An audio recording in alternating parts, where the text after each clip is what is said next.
Thank you very much. It's a rare honor and opportunity for a diplomat like me. I am Ambassador of India in Serbia.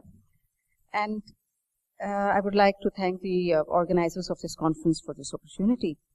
Yes, I am a diplomat. And to be a diplomat in India, gender is not a consideration. Therefore, gender is not a barrier. I've been a diplomat for 28 years. And 28 years ago, it was as natural and as easy for an Indian woman to join the civil services as it is today.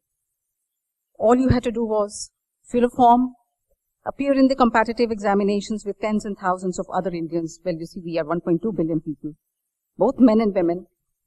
It has been a long tradition in India to follow the merit system in both the public and the private sectors, unless you're running a family business. And this merit system follows through from the point of time of your entry into the job up to the time you retire. It's a completely merit-based system. And when we sit for the competitive exams, and when our examiner examines our answer sheets, he's blind. He doesn't know. He only has a roll number in front of him. He doesn't know whether the person who's sitting in the exam is a man or a woman. So it's it's the kind of system, it's the proverbial that American lady with the blindfolded with the balance in her hand, who really doesn't know. I mean, the law is blind and the system is blind to gender. And the position of women, in fact, in India has transformed over the decades. The Indian woman of today has galloped ahead. There's nothing stopping her. The women empowerment, in fact, can be gauged from the fact that we have had women presidents, women prime ministers, women members of parliament, ministers, chief ministers of provinces, and each province is probably 3 times the size of Serbia. We have had women, of course, diplomats, judges, lawyers, doctors, nurses, architects, engineers, bankers, corporates, power women, fashionists, filmmakers, film directors, and even astronauts. In fact, they've made a name for themselves internationally as the CEO of PepsiCo and as world champions in badminton, tennis, boxing, wrestling, women's hockey team, women's cricket team. They are on a roller coaster ride. There's nothing stopping them. Why? It is the law of the land, the basic law of the land, the Constitution of India, which guarantees equality and equality before law. In fact, the Indian woman received political rights much before their European counterparts did. And India, as you know, is one of the oldest civilizations in the world. In ancient India, the recorded history of which goes back to 4500 BC. And before mankind even knew anything about religion, Indian women enjoyed the highest status in the society. And in fact, those days mankind worshipped nature, and nature was worshipped as the embodiment of woman, as a source of procreation and thus responsible for the origin of mankind. In our religious scriptures, there's constant mention of the Supreme Being as the Earth Narishwar, half man and half woman, and the woman always on the right side of the man as the better half. But good things never last. Geographically, India always found itself at the crossroads of history. In the medieval ages, the wealth of India was known as the Sone ki Chidiya, the golden bird, which attracted hordes of invaders who looted, plundered India. Some of them settled down. And it is this phenomena in northern India. Those days, there was no concept of the naval powers. So all those who came and invaded India, they came through the land route in northern India. And in northern India, this gave rise to the concept of the martial races, whose chief duty in life was to protect the honor of their country and the honor of their women. And women gradually retreated behind the 4 walls of the house or the palaces or the fortresses. Southern India, fortunately, enjoyed relative peace and prosperity. It was well guarded by the north. And it is in southern India, over a period of time, you find today that the Indian information technology story, the Indian satellite story, the Indian nuclear story is written. More about it later.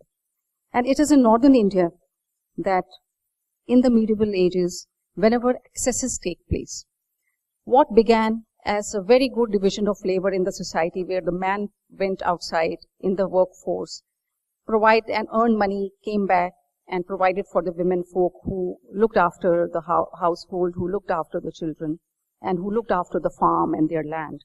This, over a period of time, degenerated into an evil in the society. And whenever the excesses take place, history is witness that reform movements begin. And so did in India. We had the Bhakti movement, and we had great sages and saints, including the founders of the Sikh religion to which I belong, who started preaching the equality of man and woman. And in fact, in Sikh religion, they started dressing up women as men, and they started teaching warrior traits to women, and they also started giving them male names as they gave to me. My name is Narinder. In fact, it means the king. And back home in India, those who don't know me personally, when they write to me as Mr. And then came the British rule.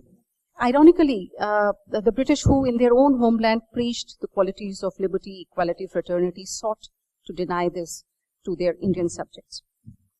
But even the British could not prevent the liberal thoughts from entering India.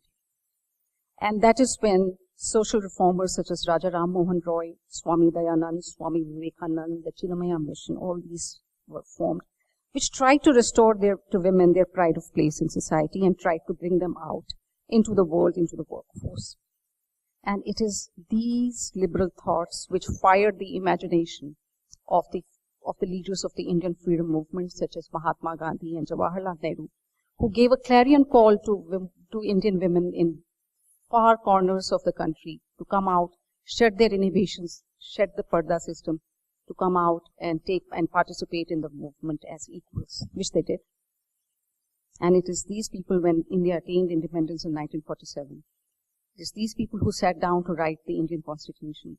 And in 1950, we gave to ourselves the Indian Constitution, which abolished every kind of discrimination on the grounds of gender or caste or religion or sex or color or whether you were born rich or poor. And in fact, this Indian Constitution has provided women equality before law and granted them political rights, and very recently the right to education as well. In fact, nearly a century ago, the first all women's university was set up in India, and even today, there are several schools and colleges only for women, if only to enable them to leave their homes and come and study in a suitable environment. Now, the Indian Constitution, as I said, guarantees equality to all persons within India, and there are labor laws and other statutes which protect those employed in the private sector.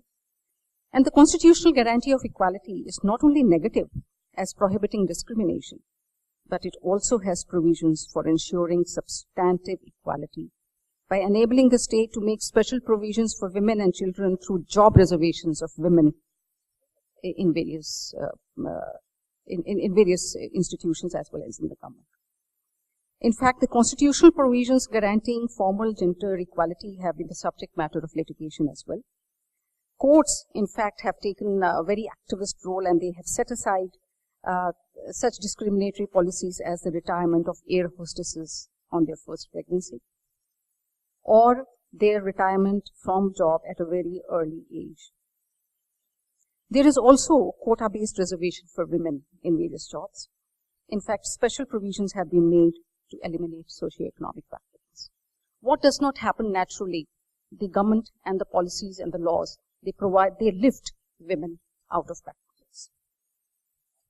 And women's specific special provisions have also been used to justify protective laws and policies such as ban on night work for women in factories or night work in commercial offices, limiting the entry of women in the combat wings of the military. And these also prohibit certain kinds of work such as inappropriate for women, either due to working conditions or environments such as jobs in jails, underground mines, and dance bars, or treated as hazardous.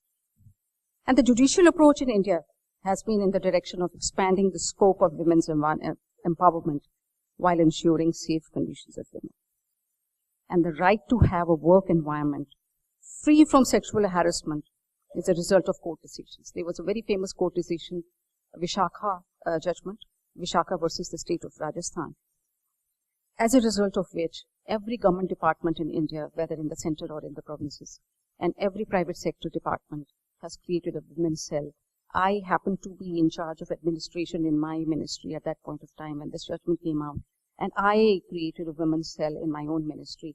The terms of reference, of course, when I drafted, went much beyond the Vishaka judgment. And notable of late is the National Rural Employment Guarantee Program, which provides legal guarantee for at least 100 days of employment and important legislation for enhancing women's employment. We also have 3 major employers organizations formed by the Federation of Indian Chamber of Commerce and Industry, the ASSOCHAM and SCOPE, and the AIMO. And we also have the Central Ministry of Women and Child Development, which oversees the welfare of women. We have a National Commission of Women. We have a central ministry dealing with women and child issues. We have several laws, several court judgments. Why? This is because contradictions and gaps in protecting basic rights of women at workplace continue to exist. And our government has actively, both through law and policy, sought to improve the status of women. Now, empowerment is an external concept. Empowerment is something which someone confers power on the woman, like our constitution has done, like our courts have done, like our laws and statutes have done. But ultimately, it's all up to us. The woman has to find the power within herself to realize her best.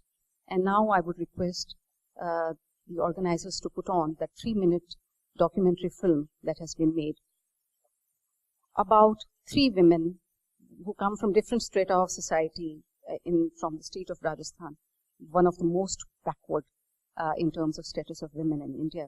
How these 3 women, they overcame their socio-economic milieu and became torchbearers.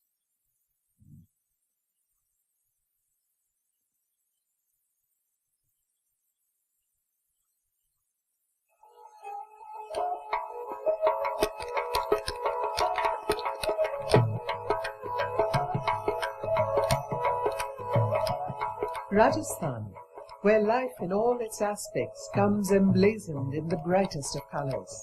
Known for its sprawling Thar desert and mighty warriors, Rajasthan today is considered relatively backward in terms of agricultural and industrial development.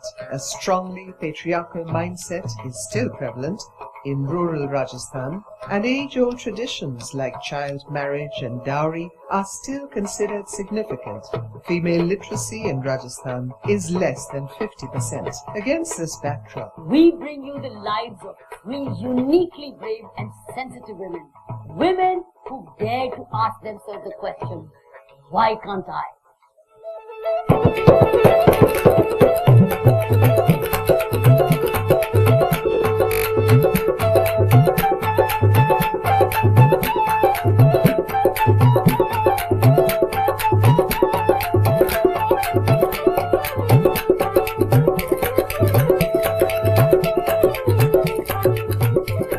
Ratnibai, a lady who, despite being illiterate, has become an unparalleled leader to hundreds of women and children in her district. पहली बार हमारे गांव में school नहीं हुआ तो मैं सभी औरतें पंचायत में गई, सरपंच से बातचीत की थी, तो सरपंच साहब क्यों भाई आपके गांव में ना 8 साल में स्कूल खुल जाए. This is the story of a little girl who decided to pursue her education against all odds. जो मेरे सामने बुराइयां आई है, उनको दूर करने का, जैसे लड़कियों को समाज में रहते हुए संघर्ष करना पड़ता है, तो समाज के लोगों की मानसिकता को पहले बदलो, फिर उस परिवर्तन को लागू करो. हमारी शादी बचपन में होगी तो हमें पता है कि भाई बचपन में शादी होने के क्या नुकसान है, और जैसे हम पढ़ लिख लिए तो हमारे साथ ऐसा हुआ तो हमारे बच्चों की नहीं करेंगे ये गलती कि उनके बचपन में शादी कर दें. Chabi Rajwat runs a riding school and a boutique hotel in Jaipur, the capital of Rajasthan. This remarkable 30-year-old has chosen to leave behind corporate glamour and a comfortable city life to head back to her ancestral village, Soda. You can't just take one segment of the society or of the country and speak about its development and just completely ignore the other. Whereas the other is the majority, which is the rural area, which is what is 75%, maybe more. In their own ways, Ratnibai, Seema Bishnoi and Chavi Rajwat are making a visible difference to their communities. These women are truly path breakers. Having cast aside the mold of a typically subservient Rajasthani woman, these compassionate women continue to have a positive impact on the precious lives around them. India salutes them. Thank you very much. I also take this opportunity to invite all those present here to singly or jointly join with their Indian counterparts. We have several networks of Indian Employers Association, Women's Associations, and we would be more than happy to create those linkages. And as I mentioned, several studies have been made in India. The International Labour Organization had commissioned one such study. I have on this issue of gender equality in the labour market, and I would be leaving behind a copy of this study with the organizers. Thank you.